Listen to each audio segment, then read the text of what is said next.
Hi అండి. ఎలా ఉన్నారు అందరూ? చూసారా పూరీలా పొంగేటటువంటి జొన్న రొట్టె. ఆ, ఇది లంచ్ కోసం తయారు చేసుకున్నామండి. దాంతోపాటు ఆలు కర్రీ, ఆలు మునక్కాడల కర్రీ అండి. అంటే gravy curry, masala gravy mutton లాగా సూపర్ టేస్టీతో ఉంటుందండి. కాకపోతే మా వారికి షుగర్ ఉంది కాబట్టి ఖచ్చితంగా జొన్న రొట్టెనే ఎక్కువగా ఇష్టపడుతూ ఉంటారు. లంచ్లో రైస్ కంటే కూడా రొట్టెలే తింటామండి.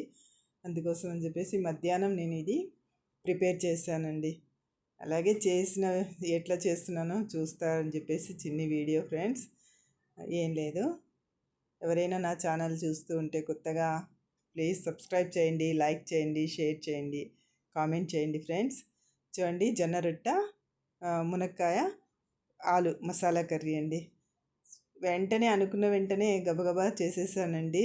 ఆయిల్ పెట్టేసుకున్నాను, కుక్కర్ పెట్టుకొని ఆనియన్స్ కట్ చేసి వేసుకున్నాను. అందులో కొద్దిగా మెంతి కూర, టమోటాలు ఇవన్నీ కూడా వేసి కర్రీ చేసేసుకున్నాను ఫ్రెండ్స్. గ్రేవీ కర్రీ, మునక్కాయలు ఉంటే మునక్కాయలతో పాటు ఆలు కూడా వేసేసి డైరెక్ట్గా కుక్ చేశాను కుక్కర్లో. ఎందుకంటే సపరేట్గా చేయొచ్చు కానీ టైం పడుతుందని చెప్పేసి కట్ చేసేసుకొని పెట్టుకున్న ఆలు ముక్కలు కూడా ఆ టమోటాల్లో వేసేసుకొని చేస్తున్నాను ఫ్రెండ్స్. అప్పుడప్పుడే చేసేసుకోవాలి, వేడిగా తినాలి అనేది ఒకటి. అందుకనే మధ్యాహ్నమే నేను స్కూల్ నుంచి వచ్చిన తర్వాతనే చేసుకుంటాను ఫ్రెండ్స్. ఇది తగినంత కారం, ఉప్పు, పసుపు, అలాగే దాంట్లో మసాలా ఏం వేసాను అంటే పల్లీలు, కొబ్బరి, కొద్దిగా అల్లం వెల్లుల్లి పేస్ట్ వేసేసుకొని మిక్సీలో మెత్తగా గ్రైండ్ చేసేసుకున్నాను ఫ్రెండ్స్. ఆ మసాలా ఉప్పు, పసుపు, కారంతో పాటు ఆ మసాలా పల్లీలు వేయించుకొని పెట్టుకున్నాను, పల్లీలు పౌడరు, కొద్ది కొబ్బరి, అల్లము, వెల్లుల్లి, అంతే ఫ్రెండ్స్. ఇంకేం వేయలేదు. చివరిగా ధనియాల పొడి వేసేసి తగినంత వాటర్ వేసేసి కుక్కర్ మూత పెట్టేసుకున్నాను. అలా చాలా టేస్టీగా ఉంటుంది. అందరు ట్రై చేయండి, చాలా బాగుంటుంది. మెంతి కూర కూడా తాలింపులో వేసేసిన. నేను ఎప్పుడైనా ఏదైనా కూరల్లో కూడా ఆకుకూర, మెంతి కూర ఉంటే మొదటిగానే సన్నగా కట్ చేసేసుకొని మొదటిగా తాలింపులో వేసేస్తాను ఫ్రెండ్స్. అలా లేని పక్షంలో కసూరి మేతి కొద్దిగా నలిపి వేసేస్తా పైన. పచ్చిమెంతి కూర ఉంటే మాత్రం ఇలాగే బాగుంటుంది. మటన్ లాగా టేస్ట్ వస్తుంది ఈ కూర, చాలా బాగుంటుంది. దాంతోపాటు వేడివేడిగా జొన్న రొట్టె, కొద్దిగా ధనియాల పొడి కూడా వేసేసి మూసి పెట్టేస్తూ ఉన్నాను కుక్కర్. అది ఒక పక్క అవుతుండగానే ఇటువైపు నేను రొట్టెలు కూడా చేసేసుకున్నాను అనమాట. ఈజీగా, ఎందుకంటే అప్పటికే 1 అవుతూ ఉంటుంది, ఆకలేస్తూ ఉంటుంది కాబట్టి గబగబా చేసేయాలి. అందుకని చెప్పేసి నేనైతే పెన్నం మీదనే వాటర్ వేడి పెట్టేసుకుంటాను ఫ్రెండ్స్.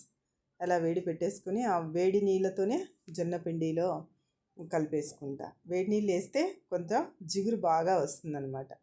అలాగే టవాల్లోంచి కట్ చేసుకున్న క్లాత్ జొన్న రొట్టెల మీద తుడవడానికని పెట్టుకుంటాను.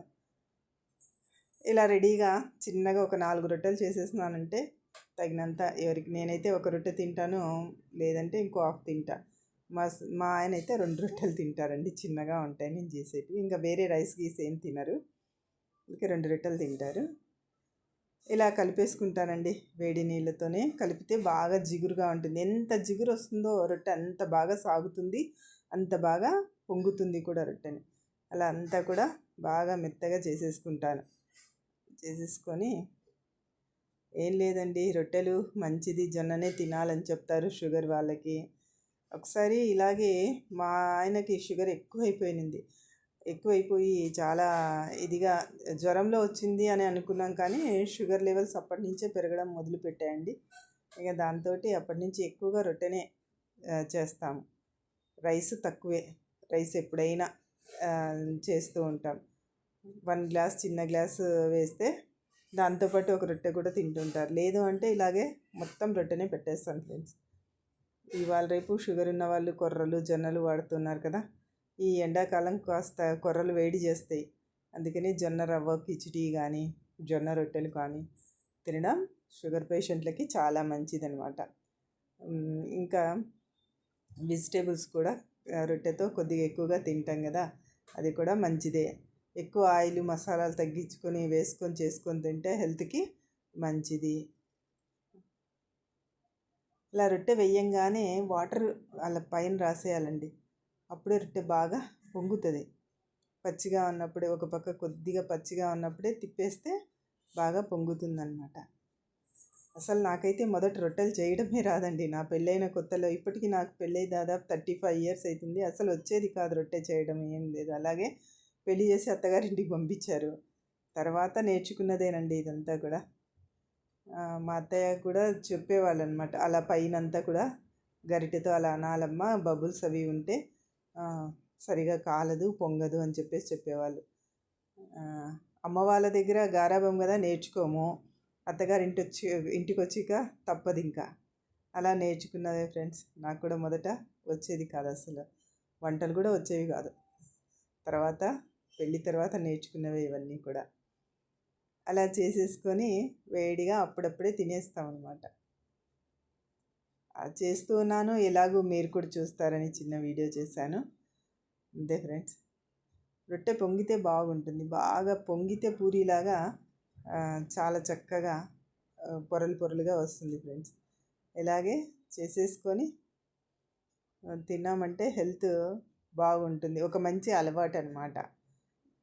చిన్నపిల్లలకు కూడా చిన్నప్పటి నుంచే అలవాటు చేయాలండి. తల్లి ఏది నేర్పిస్తే అది పిల్లలు నేర్చుకుంటారు. అందుకే మనం పెట్టే తిండి ఈ చిన్నప్పటి నుంచే ఇలాంటివన్నీ నేర్పించామంటే తింటారు ఫ్రెండ్స్ పిల్లలు కూడా. చిన్నపిల్లలకైతే మా వైపు బెల్లము, పాలల్లో జొన్న రొట్టె వేడిది నానబెట్టేసి పెట్టేస్తాం. అది చాలా బలం అంటారు పిల్లలకి. రొట్టెతో పాటు చూసారా ఎలా పొంగుతుందో రొట్టె. అలా పొంగే రొట్టె పొరలుగా వస్తుంది ఫ్రెండ్స్. దాన్ని మంచిగా పాలు, కొద్దిగా బెల్లం వేసేసి నానబెట్టినామంటే ఇష్టంగా తింటారు. సగం రొట్టె తిన్నా చాలు పిల్లలు. ఆ విధంగా రొట్టె కూర తయారైపోయింది చూసారా. ఆ రెండు కూడా కాంబినేషన్ సూపర్గా ఉంటుంది. మీరు కూడా ట్రై చేయండి. జొన్న రొట్టెలు అలవాటు లేకపోతే అలవాటు చేసుకోండి ఫ్రెండ్స్, హెల్త్కి చాలా మంచిది. అలా గ్రేవీ ఉంటే జొన్న రొట్టెలో బాగుంటుంది కూర. గ్రేవీ లేకపోతే అంత బాగోదు, గ్రేవీ ఉంటేనే బాగుంటుంది. అందుకని అలా చేశాను ఫ్రెండ్స్. వీడియో నచ్చితే ఒక లైక్ చేయండి, షేర్ చేయండి, కామెంట్ చేయండి ఫ్రెండ్స్. బాయ్.